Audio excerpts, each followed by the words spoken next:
Good evening and welcome to Psychedelic Healing. I am your host, Sonia Cotto, nurse anesthesiologist and mental health advocate, here to talk medicine, psychedelics, and healing tonight. Tonight I have Chi, known as Chi Psilocybin, who started Truffles therapy in the Netherlands a few years ago and facilitating journeyers through the healing power of magic truffles. What are those? After guiding over 200 retreat guests, they both moved to Costa Rica to rest and integrate, where they were then able to really finish and start their biggest project and their actual amazing thing that we're going to talk to you about, which is called tripsitters.org. And they're also mushroomtao.com, both companies that are educators and resources for everyone in the community and for those of you out there tonight. Welcome, Chi. Thank you, Sonia. So, a few questions. I'm just curious how you ended up in the Netherlands working with truffles. I moved to the Netherlands in 2018. I wanted to get closer to the mushroom spirit. Something was calling me. And this was maybe after 10 mushroom journeys. And I really felt the call. I was sort of at a very dark point in my life, and I wanted to move somewhere where I had access to mushrooms and truffles. During one of my deepest points, the memory of a mushroom journey came up, and I felt so happy. So I really said, I have to get closer to this feeling. In my 20s, I struggled a lot with depression, low self-esteem, and it's really the mushroom journeys that transformed my life and allowed me to experience some sort of peace and happiness, obviously along with my Buddhist teachers as well. So yeah, the Netherlands was really the most logical step. And I had no idea that this was going to become my work and my mission in life. But so my gut feeling was telling me that I needed to get closer with the mushroom spirit. Yes. And you did follow it. And it's actually, when you follow that passion, you feel complete. All right. It's funny, a lot of practitioners like yourself, they started off using the medicine. When I asked how it came about, I was struggling and I found the medicine and it healed me and I had to pursue and just called to share it with the world. So thank you. But my big question is, what is a truffle? I've been hearing it all over recently besides the magic mushrooms, the psilocybin, what is a truffle? So the truffles are the underground part of the magic mushroom. They can be compared to a storage ball. So the mushrooms only grow under certain conditions. In the meantime, the mycelium sort of curls up into balls so that when the conditions ripen for the mushrooms to grow, these truffles then become the food and the water for the mushrooms to grow. So in the Netherlands, the truffles are legal, the mushrooms are not legal. And so truffles are widely sold and legally in the Netherlands and in places called smart shops and in convenience stores as well. So yeah, there's dozens of places in the Netherlands that sell these truffles. And if you're going to compare psychedelics, truffles and mushrooms are part of the same actually organism. So they're pretty similar in effects. Yeah, that's very interesting. So in the retreats that you held, it was just purely just using truffles. Yep, exactly. Is it the similar dosing as far as like the grams that they do with? Well, the truffles in the Netherlands, in the stores, they're usually sold in boxes of like 10, 15, or 20 grams. And these are wet truffles. So they're not dried like most, if people were to buy some mushrooms, they're usually very dried. So roughly 10 grams of wet truffles might be equivalent to something like 1 gram of dried mushrooms. So, people can go on journeys of 20, 30, 40, 50 grams of wet truffles. And it's often a lot to take for people, but people do get it down. Yeah, I was about to say that's a lot more stuff to swallow in that. And is it something is it similarly prepared? Because people say like chocolates or teas or... Yeah, there are people that make chocolates and teas. In our retreats, we just serve them raw, fresh, like they came out of the box. And how do people tolerate them? Some people get nauseous, just like with any other psychedelic, but most people are able to hold it down. And it depends on the batch and obviously the species, but it sometimes tastes like a sour walnut, and it has that kind of texture as well. Some people compare it to like battery acid.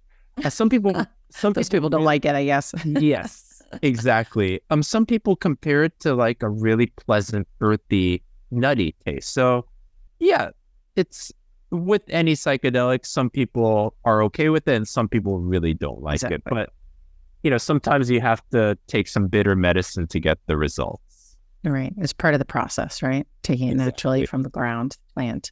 That is so interesting that having it above ground makes it illegal and being it below ground is legal. Yeah. It's an interesting story. I think back in the late 2000s, I think 2008, there was a daughter of a French ambassador, I believe, that had a bunch of substances, including mushrooms and most likely something like alcohol, cocaine, etc. And she jumped out of a building or bridge and she died. So there was a big issue with that. And the mother of the daughter went on camera and said they need to ban these drugs. So, of course, the government blamed everything on the mushrooms. They made it illegal. But somehow the mushrooms found a way, and no one knows exactly, but the truffles were either intentionally or unintentionally left out of the law banning the mushroom species. And so overnight, the smart shops stopped carrying the mushrooms and they more or less started carrying these truffles. Well, so I guess the market changed. Now do you even have so they're just growing truffles? Exactly, yeah. There's underground mushrooms. Exactly. There's these laboratories and farms, just like any other mushroom operation, but they just grow truffles. And of course, the mushrooms are also flowing around. The grow kits are still legal, so they're sold widely as well in these smart shops. And if you're connected, there's many, many sources of mushrooms still in the Netherlands as well. All right. Just like all over. But that is why we're here, to just educate about safety. And that's why I was just very excited to interview you because of your website, tripsitters.org. How did that, because I know that was kind of something that you were working towards, but then you went from the Netherlands to Costa Rica. Yeah.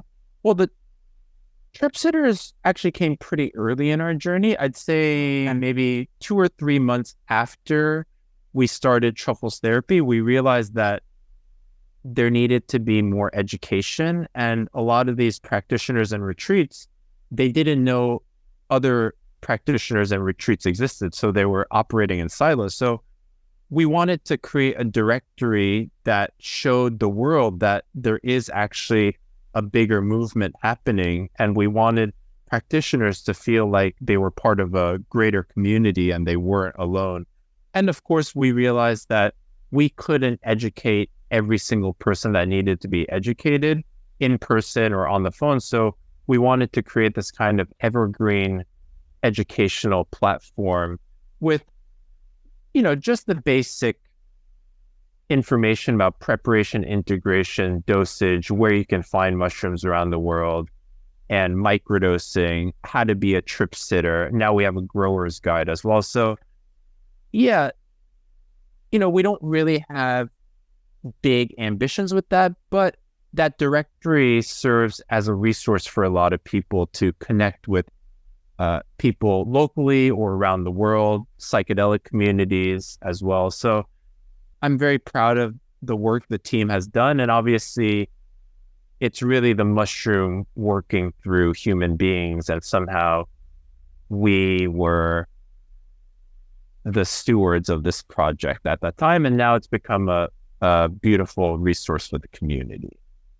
Yeah. So now you're in Costa Rica, and do you still work with strictly the truffles, or do you also work with psilocybin in your retreats now? Yeah, now the truffles are sort of history for us. There's someone who makes truffles around here, but in where I live in Costa Rica, the mushrooms are flowing pretty freely. In the markets, there's usually 2 or 3 people selling different mushroom items, dried mushrooms, mushroom honeys, chocolates, all over this area. Oh, wow. And there's a store called Selva Organica, which is on the main road, and they're sort of a hub for the community, local artisan products. And they carry dried mushrooms, 3 or 4 different types of chocolates, 3 or 4 different types of capsules. So yeah, it's pretty free here, and we're very lucky to just have almost unlimited access to mushrooms here. Wow. Yeah. So you can actually go to similar to how cannabis is here now with the medical cannabis, or actually even recreationally, you can actually choose the type of strain to the type of work that you're going to do. Do you actually do that in your facilitations? We work with the grower, and usually we just ask him what are his strongest strains. So recently they've been strains called Enigma, which is anybody who's really interested in mycology would love Enigma, because it doesn't even look like traditional mushrooms. It looks like a cauliflower or a brain growing. But these are extremely powerful strain of psilocybin mushrooms.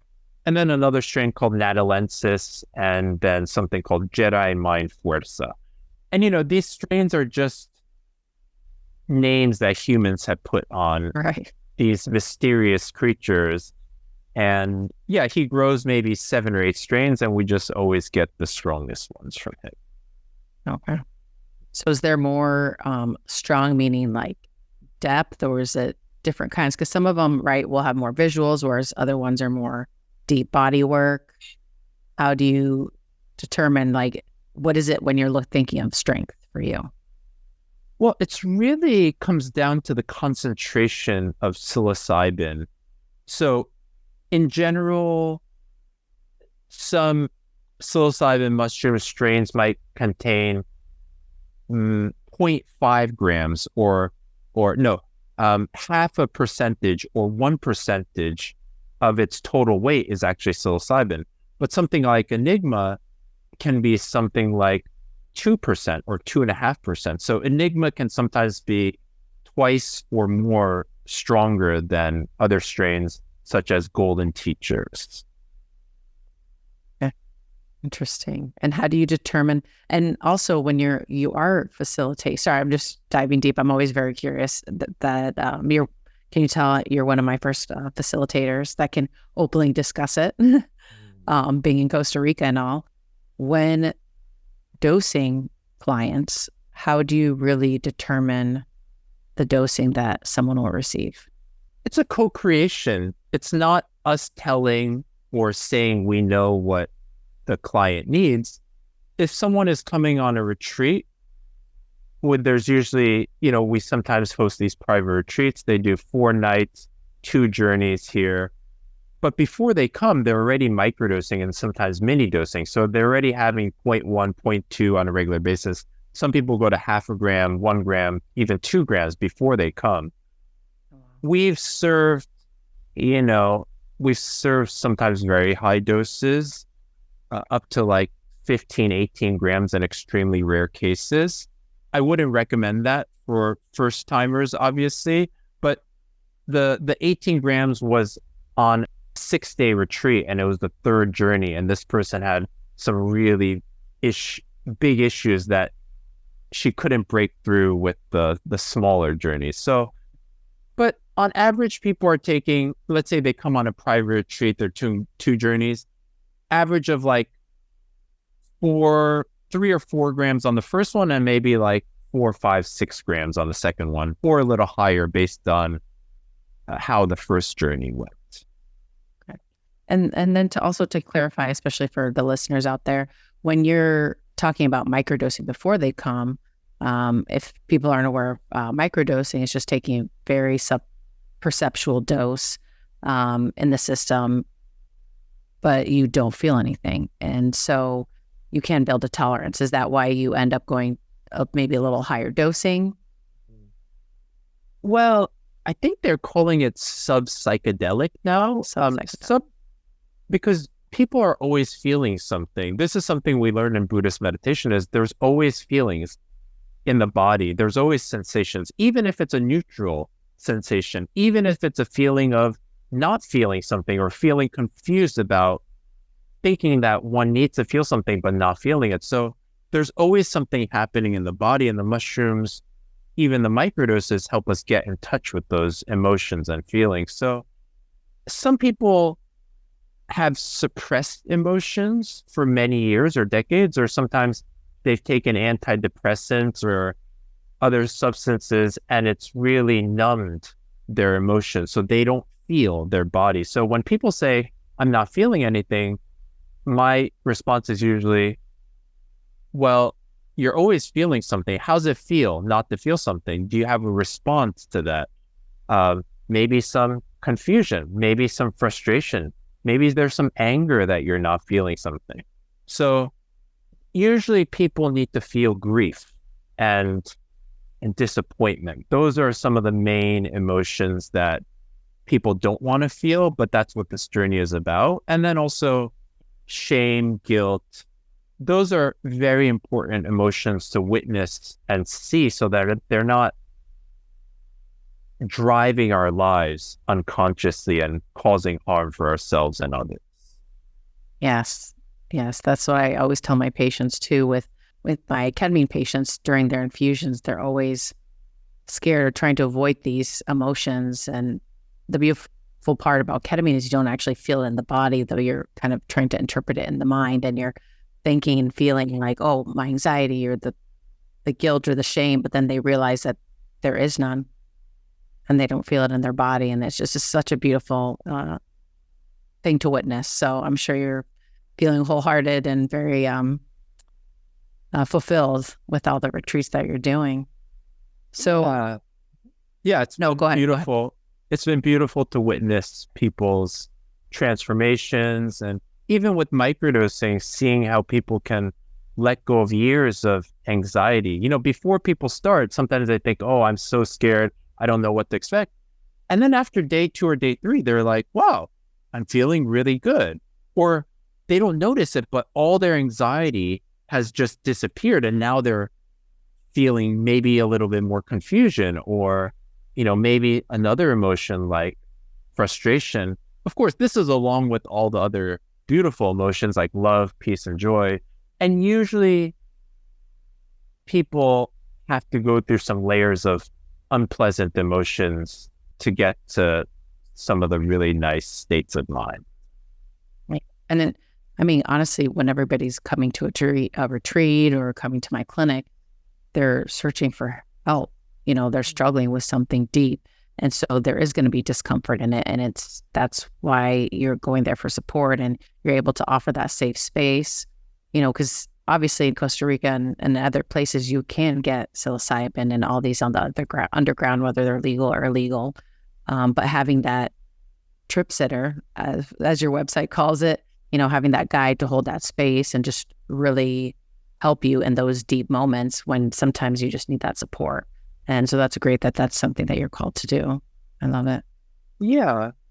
People need community. That's how human beings have lived for so many centuries, millennia. It's just in our culture, we're so isolated, we're so atomized. That's how the system wants us, so that we do get addicted to whatever it is that the system wants us to buy. So they've done a study in lab rats where they gave the rats community, and in another case, they isolated the rats, and then they connected a water bottle with cocaine in it.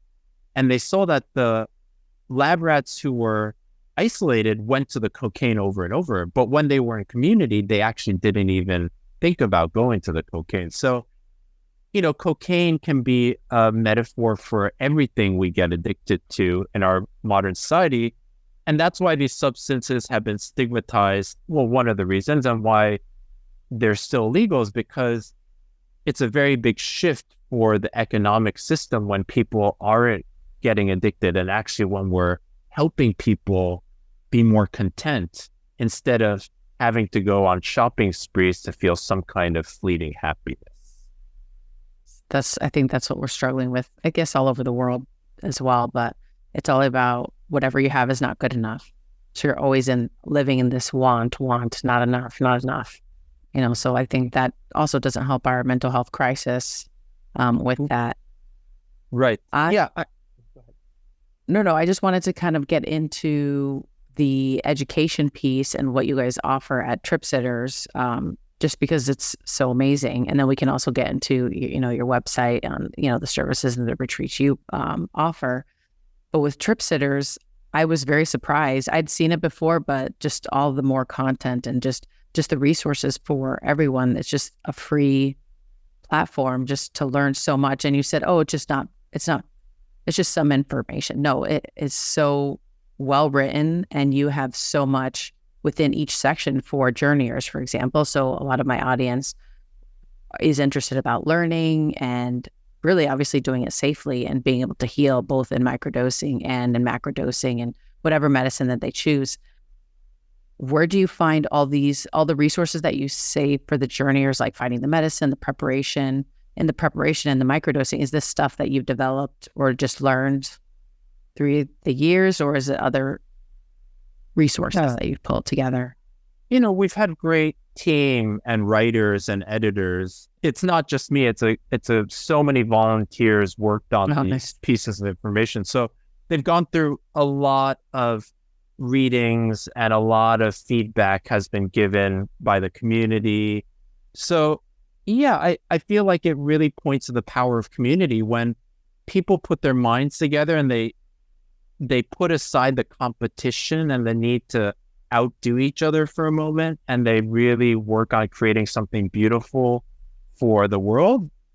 For me, this information has all been written in different places in different ways. We just wanted to collate it and to put it all in one place, specifically for psychedelics and mushrooms.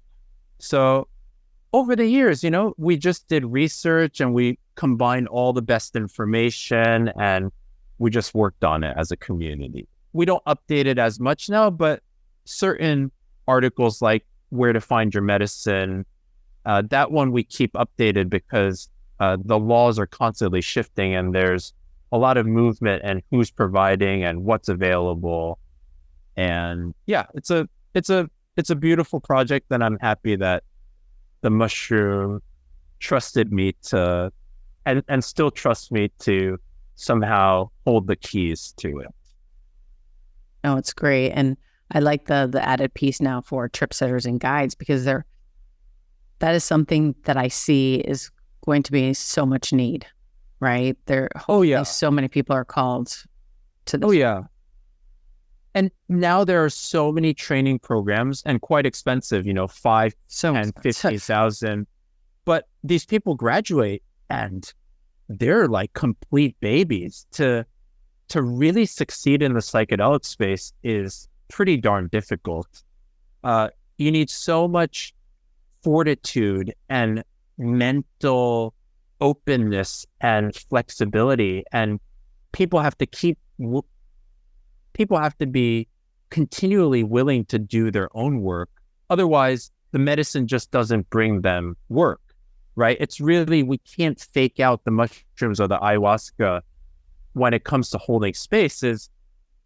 If we're not ready, we're going to cause harm, and we're going to cause not such pleasant experiences for the people coming to us. So yeah, the little piece on there, it's really just the basic overview and a survey of the training programs available, the codes of ethics. And, people need to be connected with each other. They need to be connected with mentors, people who have been in the space, even for 2 years, 3 years, makes a huge difference. Even after seeing 10 clients, 20 clients, 50 clients, the difference between someone who has seen 0 clients and 10 clients is literally night and day. And then you go to 100 clients is so different. The perspective shifts so much after you see some of the difficult journeys people go through and how humbling it is as a trip sitter. So yeah, it's really more and more people need to gather in consultation groups. They need to talk about cases. They need to feel solidarity with each other, regardless of what medicine they're working with. We really need to do this as a community and not as individuals only.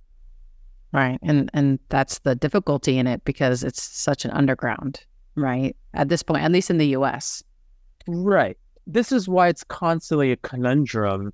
And it's really about who is willing to speak up, who's willing to say the edgiest thing, like I am a, psychedelic therapist. And there are more and more people. And the more people that stand up and speak the truth, the more others feel comfortable. So it's a form of civil disobedience that we have to engage in for this work to move forward. We can't wait for the laws to change, because they're not going to change fast enough, pretty much. I mean, if we look at cannabis, it's still Schedule I substance. So imagine waiting 10 years ago and saying, I'm going to wait until it's federally legal.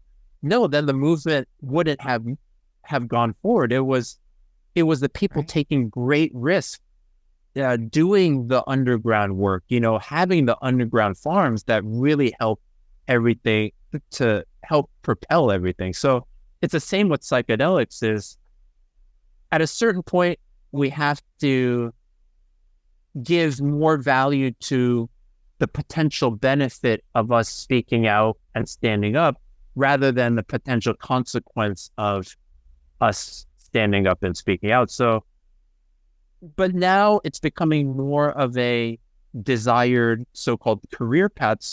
So many more therapists and doctors and nurses and counselors and social workers are now standing up. So yeah, that gives me a little bit of optimism about at least how the psychedelic space is going.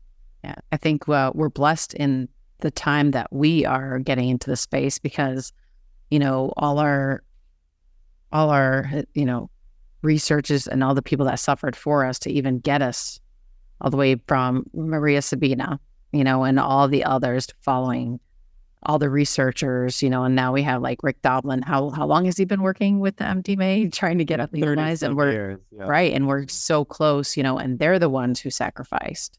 They're the ones that went to jail, got arrested, and all that. And we are blessed that we actually just get to talk about it and start teaching it. Yeah, and it's, and even goes back beyond Maria Sabina. I mean, so many centuries of indigenous practitioners practicing underground to keep the plant medicine and the wisdom flowing, even at the risk of pretty much getting executed or completely exiled or punished or imprisoned. So, and now, some of us have more privilege based on our skin color or socioeconomic status. So it's important to recognize the systemic issues at play and to utilize our privilege to raise the voices that don't get heard as much. The Black voices, the Hispanic voices, those and the indigenous voices. Still in the psychedelic space, those voices are still marginalized. Yes, they still are, sadly. And hopefully, I don't know how we can prevent, the future of the biotech companies and the pharmaceutical companies and all that, because they're already biting at the bits for, their medicines that they can create. So hopefully we can prevent that, and we are doing some work to make it okay for the future for them. Before we finish up, I did want to really get to your website and the services that you provide. You do private consultations to see and assist patients or answer questions, or is it more just for consultations for retreats and preparations? I couple of groups of professionals, networks of sitters and professionals in the space and organizations. So my door is open to anybody who's dedicated to the work, whether it's a first-time seeker or someone building an organization, underground, above ground, growers, facilitators, network builders, community organizers. So yeah, my door is open. And, for me, it's not about the money. We're very thankful that the mushrooms have provided us great abundance. So my role is to just show up, support people as best I can, whoever they are. Whatever I can do for people, specifically in the mushroom space, that's what I'm specialized in. But I can get people connected to, whatever they need, resources, connections, people, communities, educational items. So yeah, that's really what I'm about. Spreading the spores in a human way. Nice. Spreading the spores. I love that. What is your well, actually, this is the answer, but what would be, besides going to tripsitters.org, what should people look for when looking for a retreat space? Like questions to ask. Yeah, I'd important. say listen to your gut. Visit a few websites. Ask for recommendations. Read reviews. Look at the people that are going to be serving whatever medicine you're looking for. Do you trust them with your life? Do you trust them with your safety? Do you trust them with your secrets? And if at all possible, talk with them before you're booking a retreat or something. Have as many calls as you need to feel comfortable with them. And yeah, trust yourself as well. You don't have to wait for a trip sitter. Find ways to start microdosing. Take matters into your own hands, right? You can't always wait for another person to come rescue you. It's really about working with the resources you have, starting as local as possible. You don't have to travel across the world to another state. Really start at home and see what's around you. Build roots, because you're going to need to return there. And those roots are going to help you integrate whatever experience that you have with psychedelics. Beautiful. Great resource. I thank you for everything that you're doing. And hopefully I can visit you one day in Costa Rica if I'm ever down there. Where in Costa Rica are you based? We are in the Southern Pacific zone near the towns of Uvita and Dominical. So this is where the Envision Festival happens each year, late February, early March. So yeah, it's a great part of the world, and I'm really happy to be here.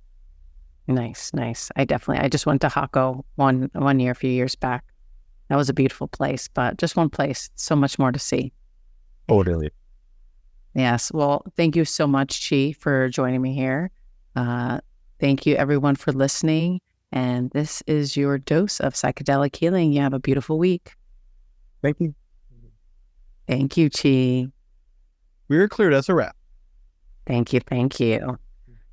Wow. Well, you do so much stuff. That's so amazing. How often do you do retreats? Not so often anymore. Last few months, we've had a few private retreats, one little group retreat that we were helping with. But, most of our work is getting medicine shipped out to people in the U.S. and supporting practitioners in the U.S. A lot more people, therapists being asked by their patients or naturopathic doctors. So, it's these people are in a bind because of the legality. So we try to take some of that burden off of them. Nice. Oh, so they you're able to ship it directly to the patient so that the clinicians don't have to touch it. That's good. Yeah, because that's important, because that's even the difficulty with me and my license. I will never disclose if I've ever, I can't even try it, because God forbid I would lose my nurse practitioner license. Even on this podcast, if I were to disclose any of that stuff, the most I can really experience is ketamine. The only legal psychedelic so far. So, but maybe one day in Costa Rica.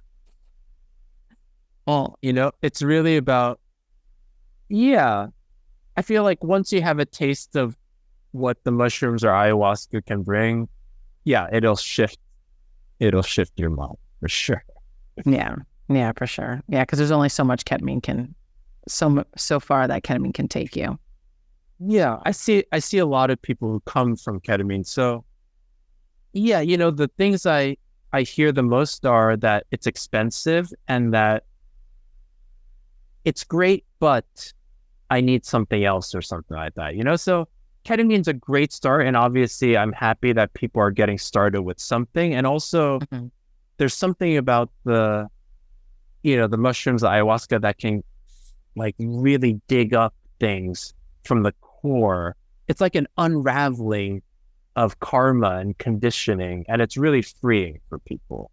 Yeah. So I always kind of guide people towards, now I have tripsitters.org, which is amazing, but different sites, because sometimes I say that you need more than the ketamine, but a lot of places a lot of people don't want to travel out of the country. They want to be in a clinic. So that's where I see that both worlds, right? That you'll definitely have the retreat centers, the at-home, privates, but there's people that want to be in clinics. So there's that, thing that we'll work through. I just don't know how that's going to work in a clinic. 8 to 12 hours, however long your sessions are. Yeah, it's 6, 7, 8. Yeah, it's a difficult. This is really the question is, the setting and what's legal and what's not. And because my gosh, you can have completely life-changing experiences just in the middle of the forest. Right.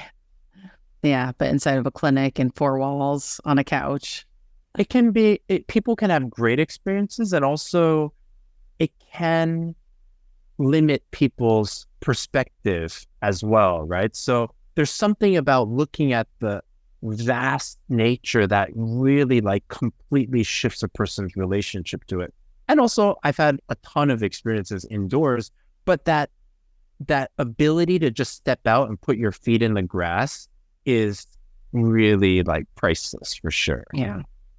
Yeah, definitely. The grounding is very, very important, and it's a medicine journey for sure.